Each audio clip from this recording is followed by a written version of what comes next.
À la une de ce journal, le président de la République réaffirme son engagement pour une justice accessible, équitable et efficace.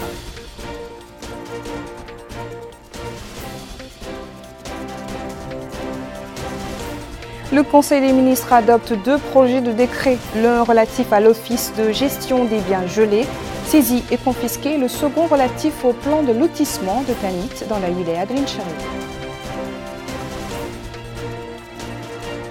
Une vague de froid et de poussière s'abat ces derniers jours sur la capitale, favorisant ainsi les maladies saisonnières.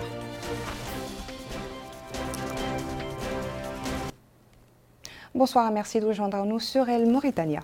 Le Conseil supérieur de la magistrature s'est réuni lundi 30 décembre 2019 sous la présidence de M. Mohamed Cheikh El Ghazouani, président de la République, président également du Conseil.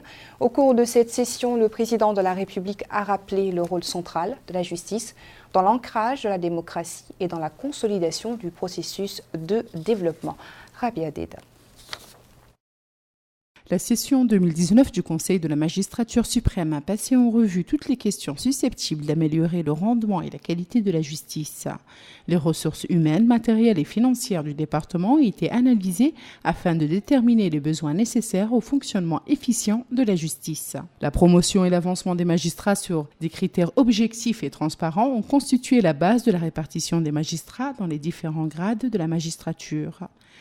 La même procédure devrait dans l'avenir prévaloir dans le cadre du déploiement des effectifs dans les postes de responsabilité de la magistrature. Celui-ci devrait être suivi par celui des greffiers. Dans son intervention au cours de la réunion, le président de la République, Mohamed Cheikh El Ghazouani, a affirmé que cette session fut l'occasion de donner le la à la réforme du secteur de la justice et à la consolidation de l'état de droit dans notre pays. Il a rappelé le rôle central de la justice dans l'ancrage de la démocratie et dans la consolidation du processus de développement avant de réaffirmer son attachement au principe de l'indépendance de la justice, véritable garant de son impartialité. M. Mohamed Cheikh El Ghazouani a aussi exprimé son ferme engagement en faveur d'une justice accessible, équitable, efficace au service du citoyen. Le président de la République a également développé une vision volontariste et opérationnelle de la réforme dont il a fixé les contours dans ses engagements au peuple mauritanien. Cette réforme doit être fondée sur l'équilibre entre droits et devoirs, capable de s'adapter tout en étant efficiente, a-t-il dit avant d'ajouter, c'est ce qui lui permettra de relever les nombreux défis qui constituent de véritables obstacles devant la grande réforme.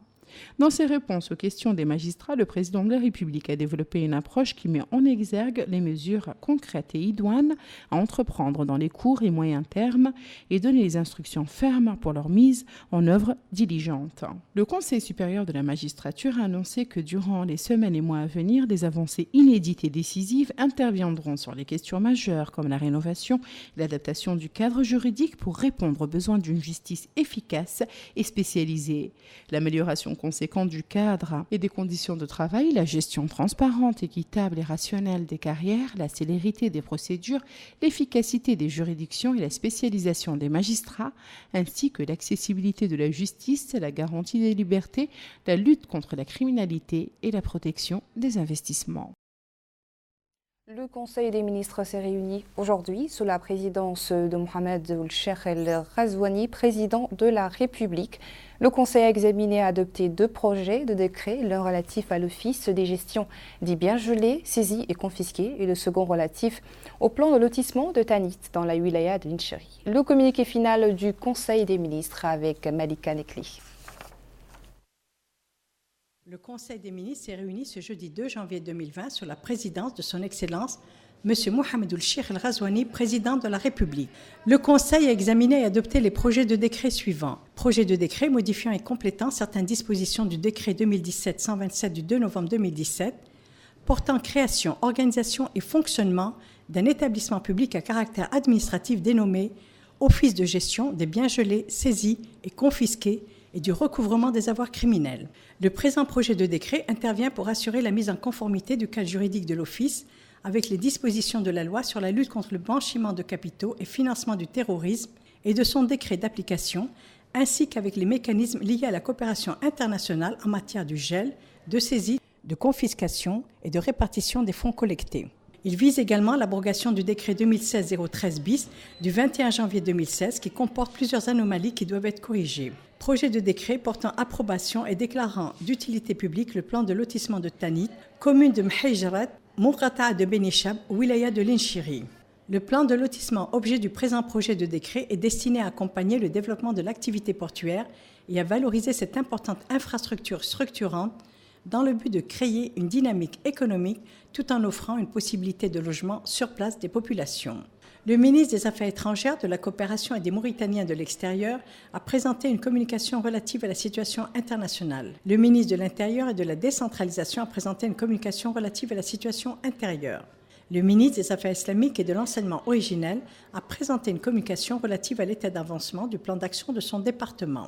La ministre de l'Habitat, de l'Urbanisme et de l'Aménagement du territoire a présenté une communication relative à la problématique des morcellement des réserves foncières des places et espaces publics à Nouakchott. Cette communication propose un train de mesures tendant à corriger les dysfonctionnements constatés dans la gestion des réserves foncières des places et espaces publics à Nouakchott, de façon à permettre une maîtrise effective du paysage urbain à travers le respect scrupuleux des affectations des différents espaces concernés. La ministre de l'Hydraulique et de l'Assainissement a présenté une communication relative à l'état d'avancement du plan d'action de son département. Le ministre de la Culture, de l'Artisanat et des Relations avec le Parlement a présenté une communication relative à la création de 3 festivals culturels nationaux. Cette communication propose la création de 3 festivals culturels nationaux conformément aux engagements de son Excellence, Monsieur le Président de la République, en matière de promotion de la diversité culturelle et afin de mettre la culture au service du développement économique et social du pays. Il s'agit du Festival national de la poésie en arabe et en langue nationale, du Festival national du patrimoine musical et des arts du spectacle et du Festival national des sports traditionnels. Un tirage au sort sera organisé annuellement parmi les capitales des wilayas pour choisir, et à tour de rôle, 3 d'entre elles pour abriter les 10 festivals.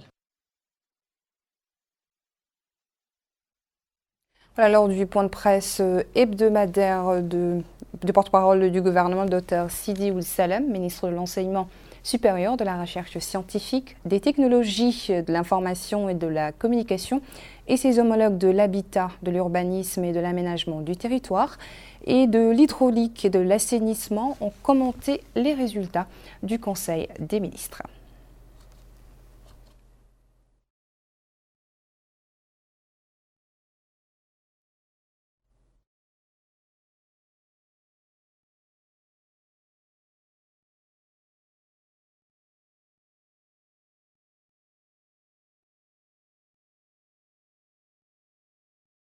Voilà, vous pouvez suivre cette conférence de presse juste après ce journal.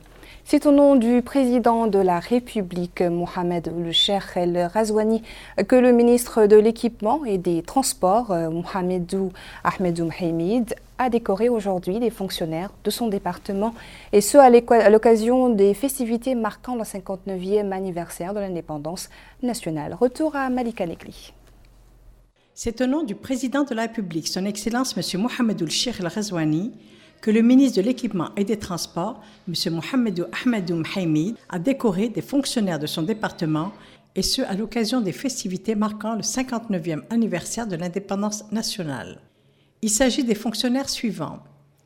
Lalla Cheikh Ould Bouïda, chef département contrôle, chevalier de l'Ordre du Mérite national. Belkhil Ould Barka, de l'Autorité de régulation et organisation des transports routiers, chevalier de l'Ordre du Mérite national. Brahim Eli Ammar, du Laboratoire national des travaux publics, chevalier de l'Ordre du Mérite national. Sidi Mohamed Lemine, de l'Office national de météorologie, chevalier de l'Ordre du Mérite national.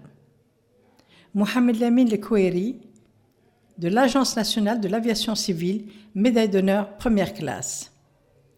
La cérémonie de décoration s'est déroulée en présence du secrétaire général du ministère, du conseiller du ministre et d'autres cadres du département. La Fondation Sahel œuvre pour la défense des droits de l'homme et de la paix sociale. À cet effet, elle organise une campagne de sensibilisation de lutte contre les discours haineux et discriminatoires. Lors de cette campagne, l'accent est mis sur l'unité, la cohésion sociale, la fraternité. Abdullah Damaba. C'est au sein du siège de la Fondation Sahel pour la défense des droits de l'homme, l'appui à l'éducation et à la paix sociale que cette rencontre a eu lieu. C'est afin de prévenir les discours haineux de nature à semer la division et favoriser l'entente et la cohésion sociale. El Maaloum Oul Aoubak, directeur de la campagne au niveau de la Fondation Sahel, a affirmé que les discours haineux sont nuisibles à la cohésion sociale, à l'unité nationale, à l'épanouissement et au développement du pays. Il a par la suite rappelé la nécessité de lutter contre pareils comportements. Au cours de cette cérémonie, plusieurs personnalités ont pris la parole. Ils ont tour à tour évoqué les différents aspects liés à cette problématique. Ils ont aussi appelé à prêcher la paix et l'unité au sein de la société dans le cadre de la construction d'un État moderne et unitaire.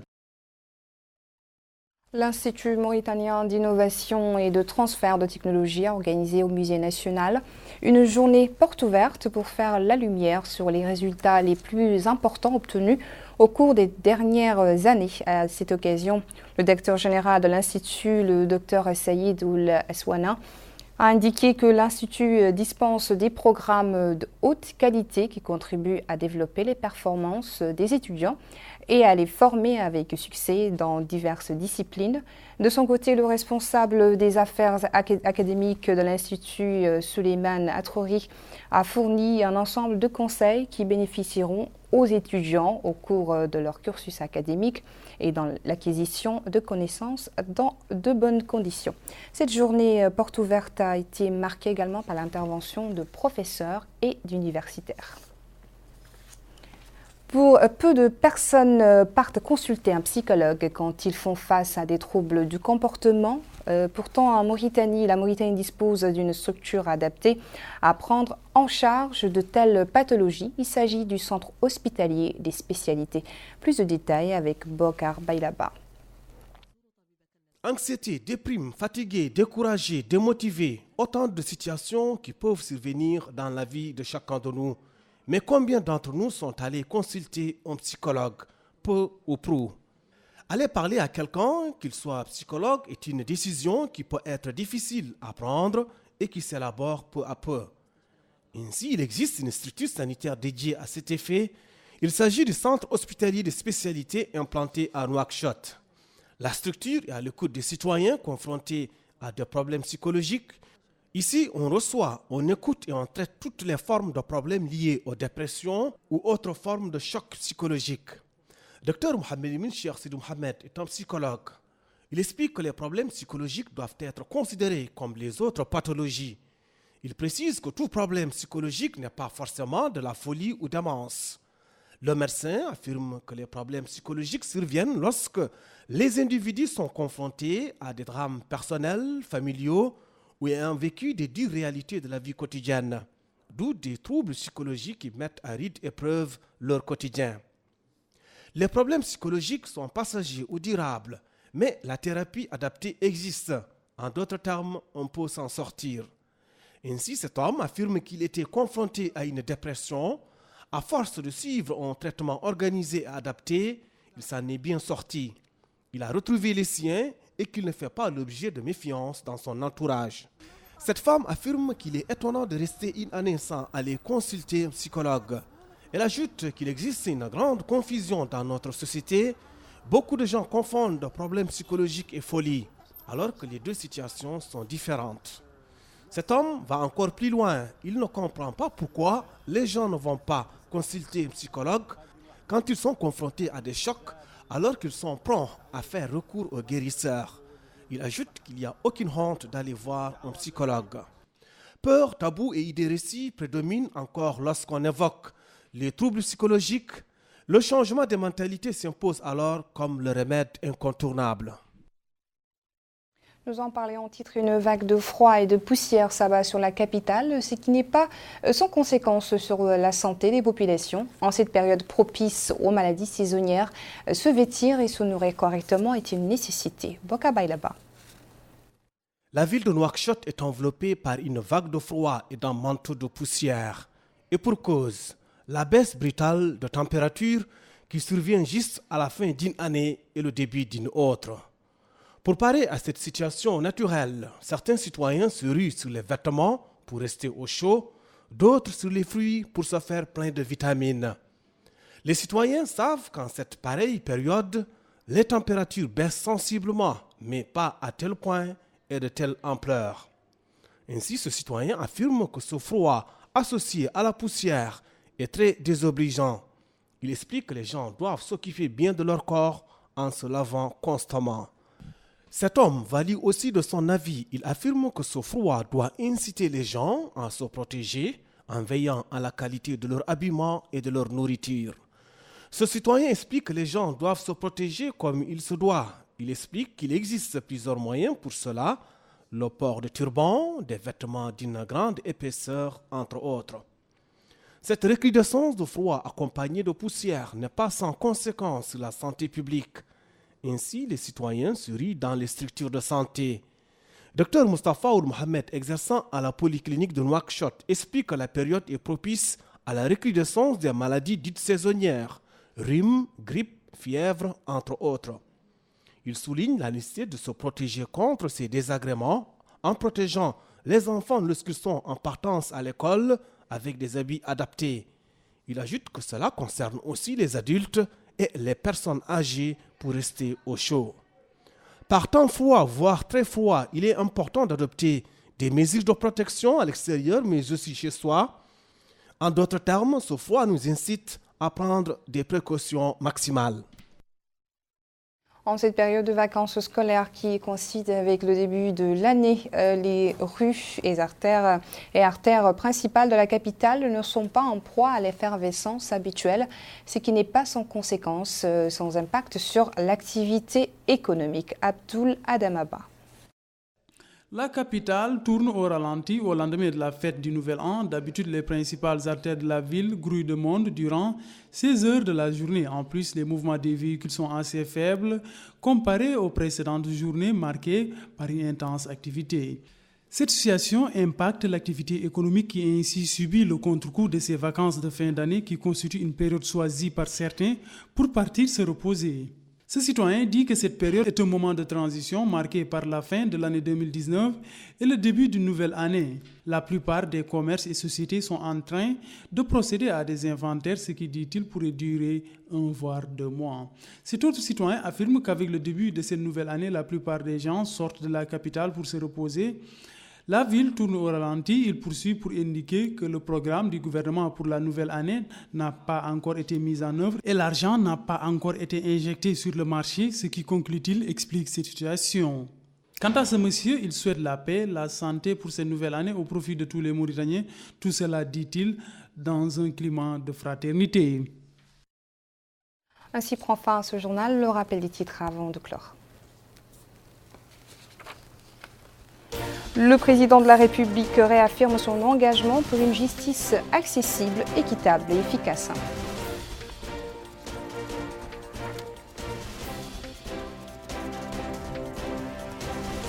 Le Conseil des ministres adopte 2 projets de décret, l'un relatif à l'office de gestion des biens gelés, saisis et confisqués, et le second relatif au plan de lotissement de Tanit dans la wilaya de Ncheri. Une vague de froid et de poussière s'abat ces derniers jours sur la capitale, favorisant les maladies saisonnières.